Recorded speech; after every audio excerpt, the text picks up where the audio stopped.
saja ke pertanyaan pertama. Bagaimana sejarah sistem pendidikan dasar menurut Anda? Ya, terima kasih.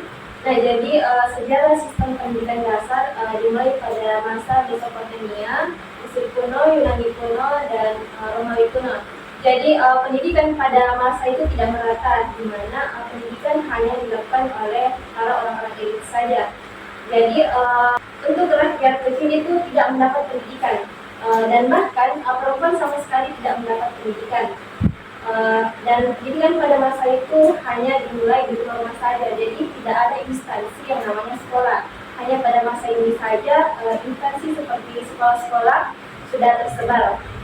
Dan jika melihat perbandingan dari masa dulu dan sekarang itu sangat berbanding terbalik, karena di masa sekarang ini pendidikan sudah merata. Nah, mungkin itu saja sebenarnya. Baik, itulah tadi penjelasan dari narasumber pertama mengenai sejarah pendidikan dasar. Kita lanjut ke pertanyaan kedua untuk narasumber kedua. Bagian pertanyaan, bagaimana sejarah sistem pendidikan dasar di Indonesia yang Anda ketahui? Baik, jadi yang saya ketahui mengenai sejarah pendidikan dasar di Indonesia itu, jadi pendidikan dasar di Indonesia itu telah mengalami perkembangan yang cukup panjang. Jadi pada masa penjajahan Belanda itu, pendidikan hanya diberikan pada anak-anak yang dari Belanda, sedangkan untuk rakyat biasa itu sangat terbatas dan hanya memberi pelajaran yang mendasar. Jadi setelah Indonesia merdeka pada tahun 1945 ini, pemerintah mulai menerapkan pendidikan dasar sebagai hak semua warga negara.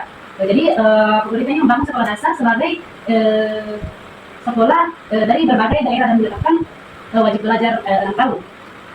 Bisa dijelaskan? Terima kasih. Baik, terima kasih penjelasannya. Selanjutnya pertanyaan ketiga kepada narasumbernya, bagaimana globalisasi dalam konteks pendidikan?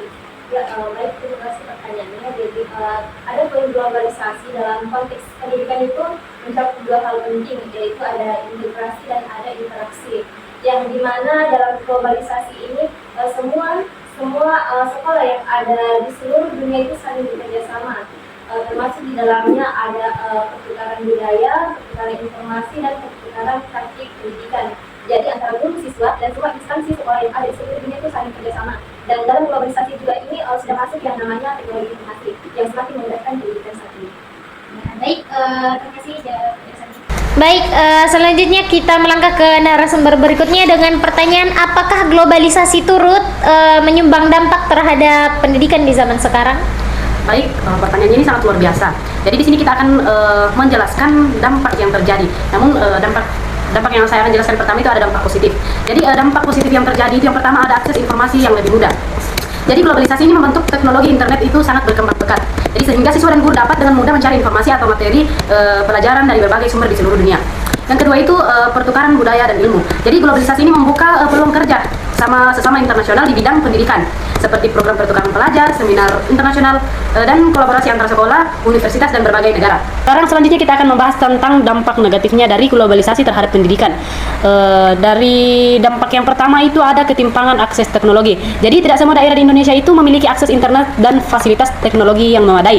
Hal ini membuat siswa di daerah terpencil itu sangat tertinggal dibanding sekolah-sekolah di luar kota atau di kota besar. Yang kedua ada lunturnya nilai budaya lokal.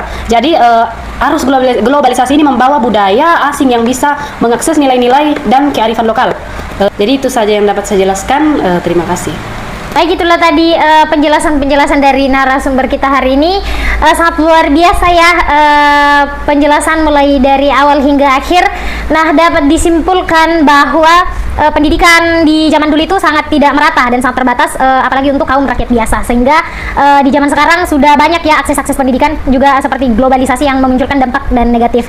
Baik, terima kasih telah menyimak podcast kami dari awal hingga akhir. Semoga apa tadi yang dipaparkan oleh para narasumber kita dapat membuka wawasan kita tentang pentingnya memahami sejarah dan globalisasi dalam sistem pendidikan dasar. Kami pamit undur diri. Wassalamualaikum warahmatullahi wabarakatuh. Waalaikumsalam warahmatullahi wabarakatuh.